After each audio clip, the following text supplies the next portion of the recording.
where are the young women today? Also, where are the young women in our churches? And we in the religious community ask, where are young women? Why are they not responding to the call to religious life? Where are the mentors? Where are the elders? So we have to look and see and ask ourselves, what can we do about that? Lord, you who know us so well, know that it is not easy to be all that we are called to be in this life.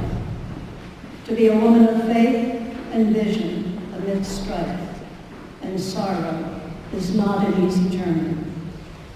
It is only through you that we hold fast to our courage and perseverance and emerge victorious. Your presence with and within us guides our way. With a dream alive in our hearts, may we step forth knowing that you have made us to be women of incredible possibility, who walk in the power of knowing that you work all things together for good, for those who love you and are called according to your purpose. Lead us onward. I ask you to join me. I'm going to be singing a song called Amazing Grace, and who doesn't need it, right?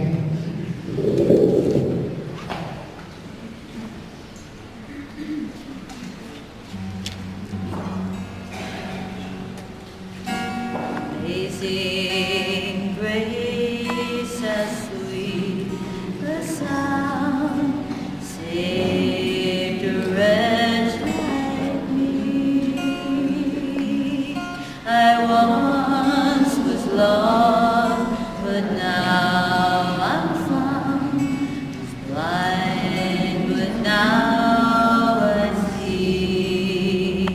'Twas grace that taught my heart to live. Grace my fears relieved. How precious is that grace appeared the hour I could believe. Many days before and said, have already come. 'Twas grace that brought us safe thus far. Grace will lead us home. Though we've been there 10,000 years, bright shining as the sun, we've no less days to sing God's praise when we first begun.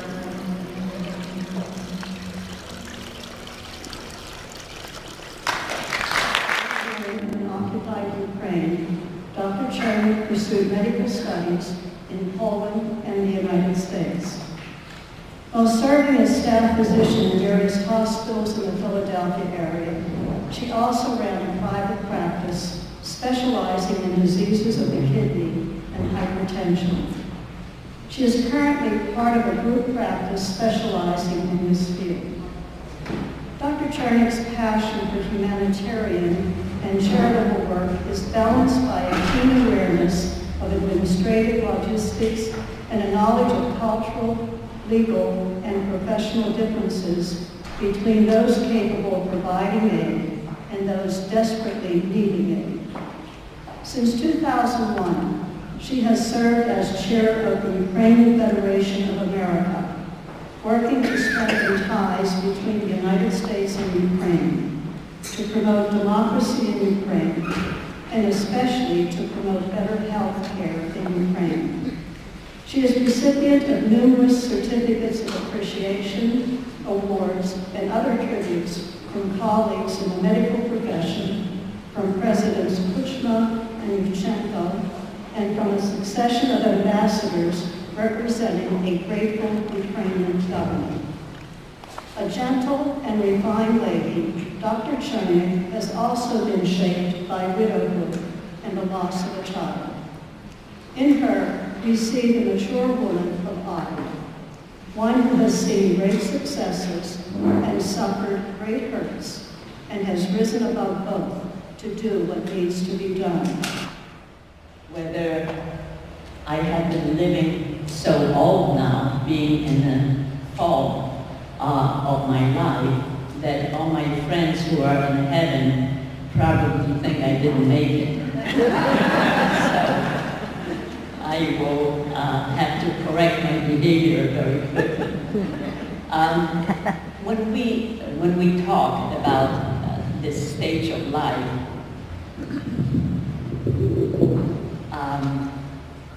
we actually think of sitting in a rocking chair, reflecting on life. We reflect on wonderful and happy memories, but also, unfortunately, grim and difficult moments when we have been driven to our knees with the overwhelming conviction that there had been nowhere else for us to go. Typically, we turn to God when life is tough, when there are difficulties. And we all wonder whether God is hearing us, whether He's listening. And if nothing happens right away, we're wondering whether He deserted us. An author wrote about his dream. And he wrote, he dreamt that he was walking down the beach beside the Lord. And as they walked, above him in the sky was reflected each experience of his life. When reaching the end of the beach, he looked back and he saw two sets of footprints in the sand, extending down the way, but suddenly noticed that every once in a while there was only one set of footprints, and each time they were opposite to a reflection in the sky of the time of great trial and suffering in his life.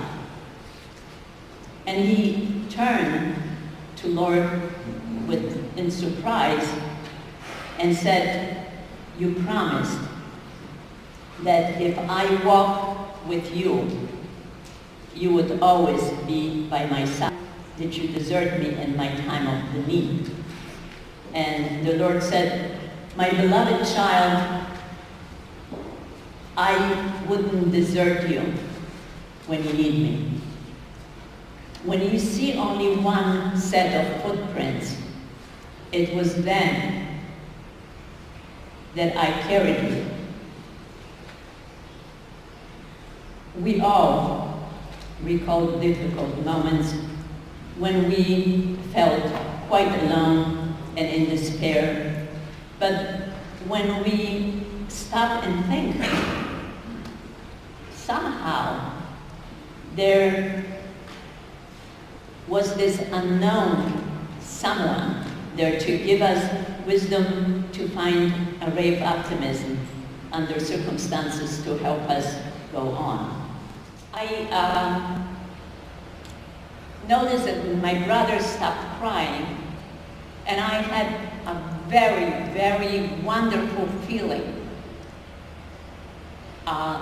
that I accomplished something and that I was able to comfort him.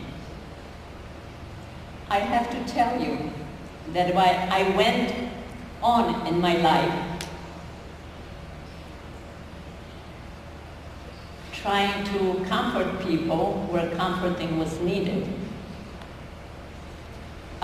It just gives you an enormous satisfaction when you can help somebody. I'm sure you all know that because I'm sure you all have been doing this for other people, so you know how it feels. I think that this was the reason, these early experiences in my life, that I decided to become a physician. Some people call it a talent to do your profession. Some people refer to this as a calling. I refer to this as guidance. And I have to tell you, I pray for guidance a lot. I am sure that you do too. Maybe you don't realize that you're praying for guidance. Maybe you don't realize that that's what you're praying for. But that's what we are praying for when we pray to God, to give us guidance. Sometimes when you are praying and getting a busy signal, it is just me there ahead of you. So be patient. In this jungle that we call life, to help a child,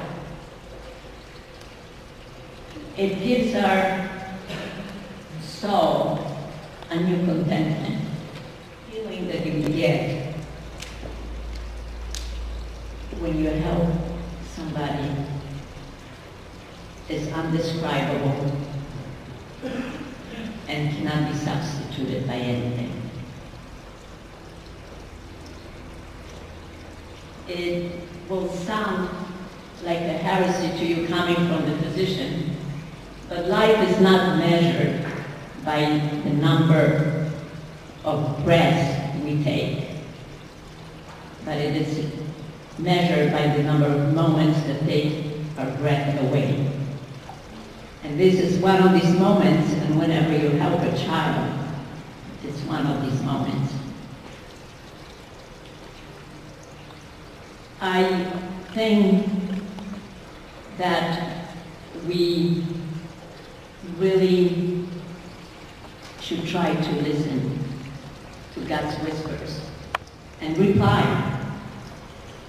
So when we reach the autumn of our life, sit in a rocking chair and reflect on it like I do, we can celebrate a triumph of goodness. Thank you. I think we can all agree that this day has been well spent. A wonderful day experiencing God's presence in the season of a woman's life. God's presence has been deeply felt through the sharings and reflections of our three speakers, through the group sharings of all those present, and also in the silence within each one's heart. God is the very breath of our souls, the creative energy that gives us life and carries us through all of our days. God, our hope, is the magnet that draws us and the spirit that carries us from the dark to light through life. Our beginning and our end is God, our present hope and life eternal. We are resurrection people. We are women for all seasons. There is a season for all of us, a season to relate to rest within, reflect upon, and journey through, always bringing one closer to the season, the point of resurrection in one's life.